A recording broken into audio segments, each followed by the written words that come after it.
2024 has yet to have a lot of memorable villains, but the one that grabbed my attention this year is Abigail from the film Abigail. Vampire villains can be super difficult to get right and be memorable because we've seen them so many times. Does Abigail stand out? Is she different? What score would I give her? 1 out of 10? What's up, Brooklanders? Welcome back to Villain Review, and today I'm talking about Abigail, her origins, her motive, her character. Let's do it. If you want to see more villains from 2024, hit subscribe. I make them all the time, baby. Road to 100,000. I'm really far away, though. How many of your father's enemies do you think you're gonna have to kill until he loves you again?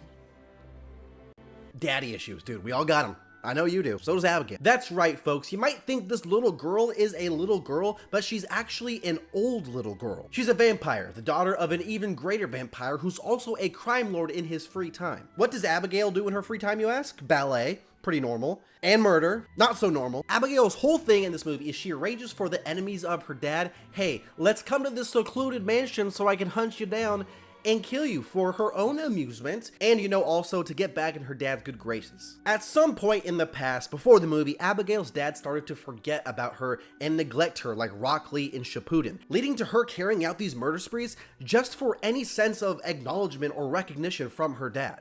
Murder, obviously wrong, messed up. No one's gonna fight me on that. Hopefully not. If you are, get help. Officer, they're over here. But why are you making me sympathize with the villain? I feel so conflicted. Honestly, that's one of the genius parts of Abigail. The fact that there's nobody who's truly good in this movie. Our whole team, we're rooting for them because the movie tells us to, but also they're super down to drug and kidnap a child. So kinda hard feeling bad for him. Abigail, need I say more, murderer, ballet dancer, both pretty unforgivable. In a world where villains are having a hard time navigating the audience, being either super sympathetic or just straight out evil, I think Radio Silence played Abigail perfectly. There's something there we can sympathize with, but never does this movie try to justify it. Rather, it drops on your front porch like an orphan child and said, okay, here's my thing, take it or leave it, raise it, throw it in the trash, up to you now. Radio Silence does such a good job of balancing both serious and goofy, and I think in the motive department, they crushed it. You could show this movie to 20 different people, and I'm sure some would root for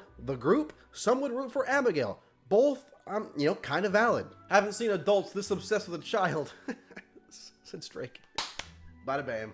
Yeah. I'm sorry about what's gonna happen to you.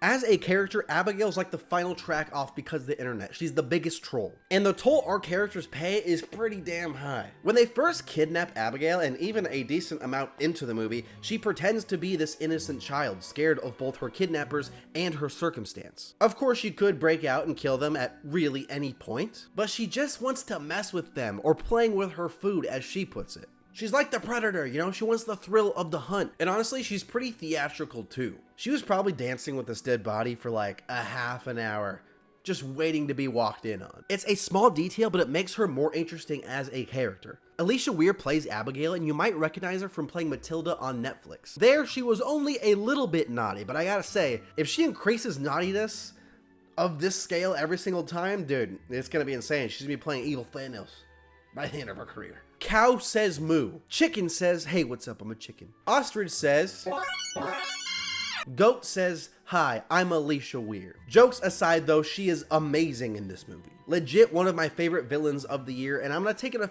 step further, one of my favorite performances from the year. I know I just said that about Proximus and my other review, but it's true. What a wonderful day! Proximus is good in this movie too. Love this guy. Kevin Durant's crazy. The performance is great when she's pretending to be scared, but what makes her turn good in the second half is still kind of multi-layered. She's scary and menacing, all of that stuff, but when she's just talking to them as this villain, it's amazing. I'll talk about it right now though when I break down her scenes. How the fuck did she get out of those cuffs, huh? Nobody's perfect.